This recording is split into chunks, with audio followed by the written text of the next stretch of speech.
Assalomu alaykum hurmatli tinglovchilar. Mavzuyimiz geoaxborot tizimlari va vaqt bo'yicha tahlil. Bugungi darsimizda biz geoaxborot tizimlari, ya'ni GAT va vaqt bo'yicha tahlil tushunchalari bilan tanishamiz. GAT bu geografik joylashuvga ega ma'lumotlarni yig'ish, saqlash, tahlil qilish va tasvirlash imkonini beruvchi tizimdir.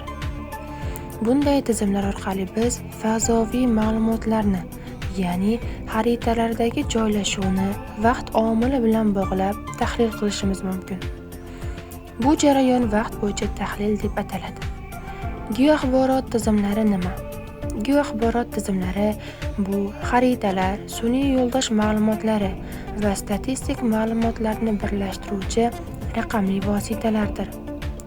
Ular yordamida biz geografik hodisalar qanday sodir bo'layotgani va vaqt o'tishi bilan qanday o'zgarayotganini ko'rishimiz mumkin. Vaqt o'lchovini kiritish usullari. Geoaxborot tizimlariga vaqt o'lchovini qo'shish orqali biz dinamik ma'lumotlar bilan ishlash imkoniyatiga ega bo'lamiz. Vaqt o'lchovi 3 xil usulda kiritiladi. Statistik vaqt. Ma'lumot faqat bitta davrni aks ettiradi. Davriy vaqt. Ma'lumotlar ma'lum oraliqlarda qayta yangilanadi. Doimiy vaqt. Real vaqt rejimida kuzatuv olib boriladi. Vaqtli tahlil dasturlari va platformalari. Bugungi kunda vaqtli tahlilni amalga oshirish uchun bir necha mashhur platformalar mavjud. QGIS ochiq manbali dastur bo'lib, vaqt bo'yicha qatlamlarni solishtirish imkonini beradi. ArcGIS Pro kuchli analitik vositalar va animatsiya funksiyalariga ega. Google Earth Engine katta hajmdagi sun'iy yo'ldosh ma'lumotlarini vaqt bo'yicha tahlil qilishga mo'ljallangan. Bu platformalar yordamida tadqiqotchilar va mutaxassislar o'zgarishlarni xaritada jonli ko'rinishda kuzatishlari mumkin. Vaqtli tahlil vositalari va metodlar. Vaqtli tahlilni amalga oshirish uchun bir necha metodlar mavjud. Trend tahlili. Vaqt bo'yicha o'zgarish yo'nalishini aniqlash. Kuzatuv qatorlari tahlili.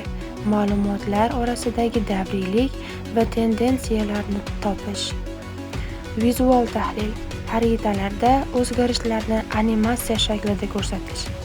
Bu metodlar yordamida ma'lumotlar yanada aniq, tushunarli va tahliliy ko'rinishga ega bo'ladi. Vaqtli tahlilning asosiy manfaati. Vaqt omili bilan ishlash nafaqat ilmiy, balki amaliy jihatdan ham katta foyda keltiradi. U quyidagi imkoniyatlarni beradi. Qaror qabul qilishni tezlashtiradi, resurslarni samarali boshqaradi, tabiiy ofatlarni oldini olishga yordam beradi. Xulosa. Dinamik tahlilning kuchli potensiali. Xulosa qilib aytganda, geoaxborot tizimlari va vaqt bo'yicha tahlil bu zamonaviy dunyoda ma'lumotlarga asoslangan qarorlar qabul qilishning eng muhim vositalaridan biridir. Bugungi kunda deyarli har bir sohada ekologiyadan tortib urbanistikaga vaqtli tahlil ishlatilmoqda. Kelajakda bu texnologiyalar yanada rivojlanib, sun'iy intellekt bilan birlashgan holda yangi imkoniyatlar yaratadi. Yakuniy so'z. Shunday qilib, bugungi darsda biz geoaxborot tizimlari, vaqt omili hamda vaqt bo'yicha tahlil metodlari haqida umumiy tushuncha oldik. Keyingi mashg'ulotlarda biz bu bilimlarni amaliy mashqlar orqali mustahkamlaymiz. E'tiboringiz uchun rahmat.